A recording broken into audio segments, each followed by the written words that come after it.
అద్దిరిపోయే recipe తినాలనిపిస్తుందా? అయితే ఈ రెసిపీనైతే follow అయిపోండి. ఇంట్లో ఏమీ లేనప్పుడు ఈ రెసిపీ తప్పకుండా ట్రై చేసేయండి. చాలా ఈజీగా ఉంటుంది. అంతే టేస్టీగా, రుచికరంగా ఉంటుంది. మీ ఇంట్లో వాళ్ళకి ఇలా చేసి పెట్టండి. వాళ్ళు మిమ్మల్ని పొగడాల్సిందే. ఇంతకీ ఈ రెసిపీ ఏంటని అనుకుంటున్నారా? ఎగ్ వెల్లుల్లి కారం. చాలా ఈజీగా ఉంటది. తప్పకుండా అందరూ ట్రై చేసి ఎలా ఉందో కామెంట్ బాక్స్‌లో కామెంట్ చేయండి.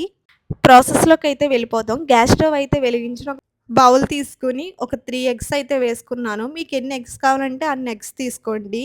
ఇంకా కొంచెం సాల్ట్ అయితే వేసుకొనైతే ఉడకబెట్టేసుకుంటున్నాం.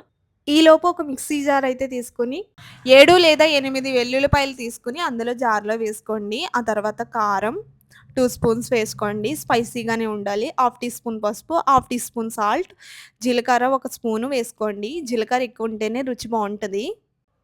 ఇలా పలుగ్గా అయితే మిక్సీ ఆడేసుకోవాలి. ఆ తర్వాత స్టవ్ వెలిగించుకొని కడాయి అయితే పెట్టుకుందాము. నేను చూపిస్తున్న విధంగా లైట్‌గా ఆయిల్ అయితే వేసుకోండి. ఎక్కువ ఆయిల్ అంటే మీ ఇష్టం. నేను ఆయిల్ అయితే తక్కువగానే వేసుకుంటాను. తర్వాత జీలకర్ర అయితే వేసుకోండి కొంచెం. ఆ తర్వాత కట్ చేసిన ఉల్లిపాయలు, కరివేపాకు కూడా వేసుకొని బాగా ఫ్రై చేసుకోవాలి. కొంచెం గోల్డెన్ బ్రౌన్ వస్తే సరిపోతుంది.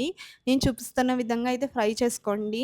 చాలా బావుంటది. ఆ తర్వాత మనం ప్రిపేర్ చేసుకున్న వెల్లుల్లి కారం అయితే వేసేసుకొని మొత్తం మిక్స్ చేసుకోవాలి బాగా. బాగా కలపాలండి. అప్పుడే మొత్తం పడుతుందనమాట. కొంచెం ఆయిల్ పైకొచ్చిన తర్వాత మనం ఉడకబెట్టుకున్న ఎగ్స్ ఉంటాయి కదా! అవి కూడా వేసుకోండి. ఇలా నేనైతే 2 విధాలుగా కట్ చేసుకున్నాను. తర్వాత ఇవంతా కలిసేలాగా బాగా మిక్స్ చేసుకోండి. మిక్స్ చేసుకుంటే ఆటిలికి ఉప్పు, కారాలనేవి చాలా బాగా పడతాయి. రుచి ఉంటదండి. అసలు మామూలుగా వదిలిపెట్టరు. ఇదొక్కటే ఉంటే చాలు అన్నం మొత్తం తినేస్తాము. అంత బావుంటది టేస్టు. ఒక్కసారి ఎప్పుడైనా ట్రై చేయకపోతే ఇలా ట్రై చేయండి. మీకు తప్పకుండా నచ్చుద్ది. మీ ఫ్యామిలీస్ కానివ్వండి, మీ ఫ్రెండ్స్‌కి గానివ్వండి, మీ పిల్లల లంచ్ బాక్స్ కూడా చాలా బావుంటది. ఎగ్ అనేది ప్రోటీన్ కదండీ! సో, తప్పకుండా రోజుకొక ఎగ్ తినాలి. బాయిల్డ్ ఎగ్ తినాలని లేనప్పుడు ఇలా ఈ విధంగా అయితే ట్రై చేయండి. తప్పకుండా నచ్చుతుంది. ఇది ఇవాల్టి వీడియో. మీకు నచ్చిందనే అనుకుంటున్నాను. మా ఊరు వంట ఛానెల్‌నయితే సబ్స్క్రైబ్ చేసుకోండి.